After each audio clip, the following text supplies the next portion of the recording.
to become a middle-class nation, as is the goal of Ambition Nate in 2040, we need to surpass a 7.1% growth rate for the next 20 years.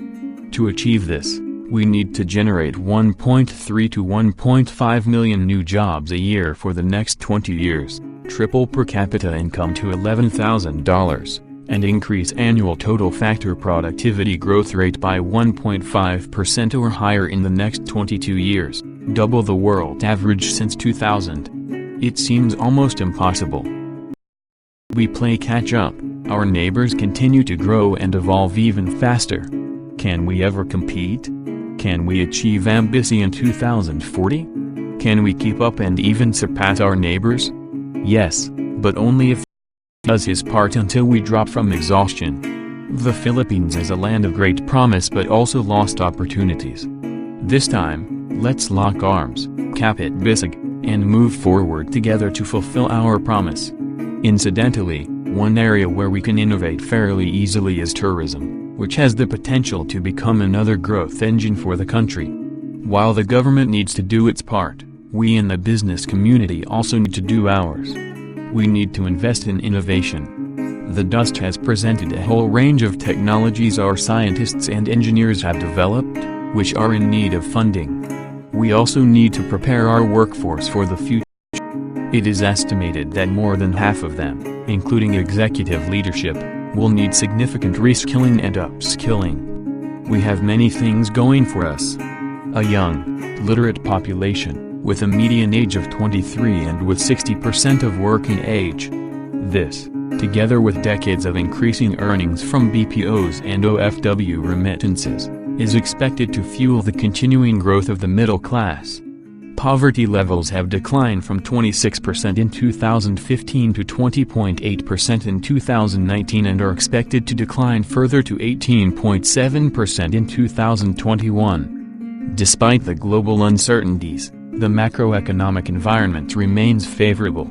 Notwithstanding the slower growth in the first half of the year, GDP has been growing at over 6% since 2010, and we expect it to continue in the next few years, powered by the Build program of the government and the continued implementation of market reforms. Reforms began in the 1980s with trade and foreign exchange liberalization, opening up of the telecommunications and financial services sectors and the privatization of power. More recently, the passage of train drove another ratings upgrade. Important reforms that had languished for years had finally been passed.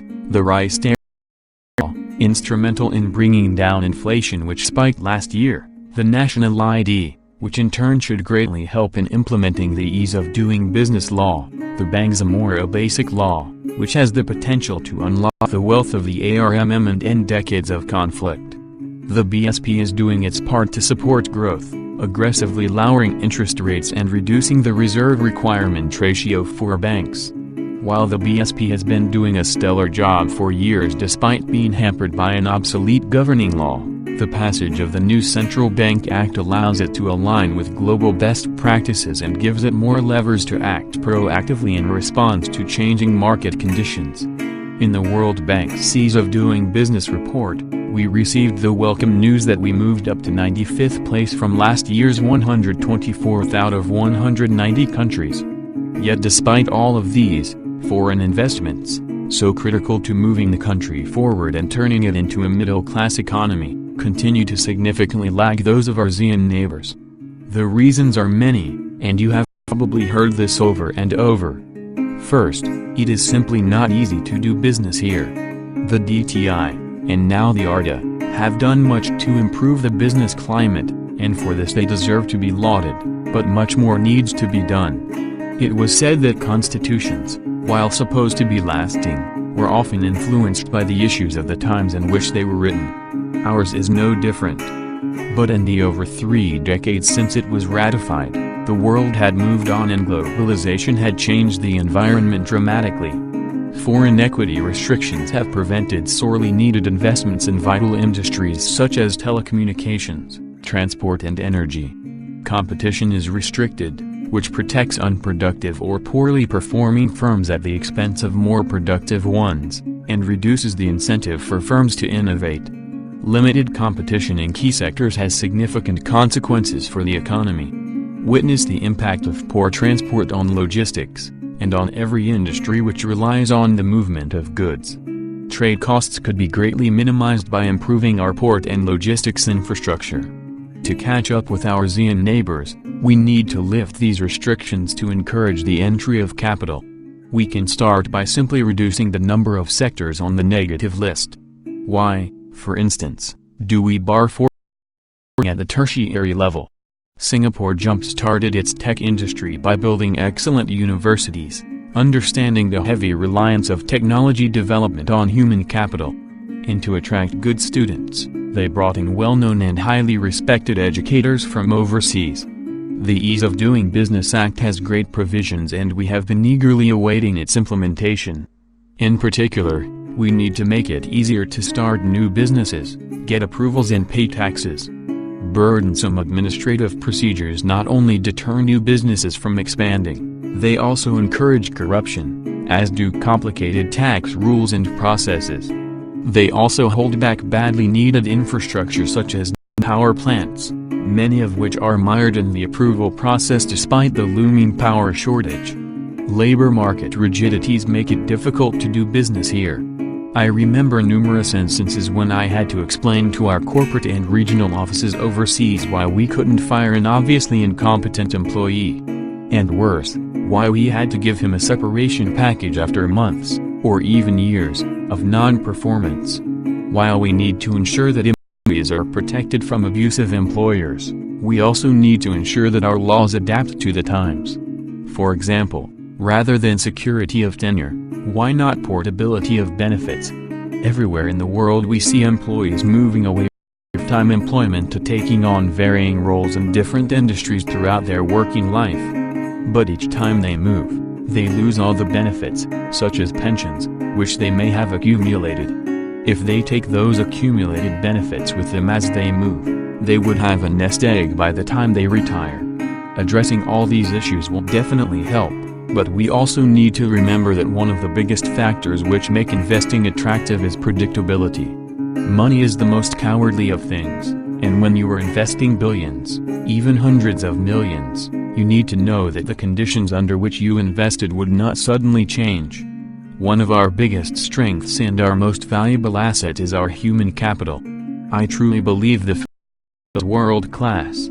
We note that the government's medium-term Philippine Development Plan, its development blueprint to 2022, is people-centered, focusing on inclusiveness, resilience and a competitive knowledge economy.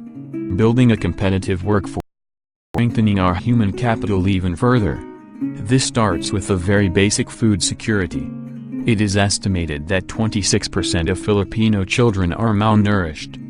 The damage to health, physical development, and brain development from malnutrition is often irreversible, affecting children for life. The World Bank, in its Human Capital Index, estimates that at the current levels of nutrition, health care, and education, today's children will only be 55% as productive when they grow up as they would have been had they been able to enjoy a complete education and full health support. Thus, ensuring affordable food is important.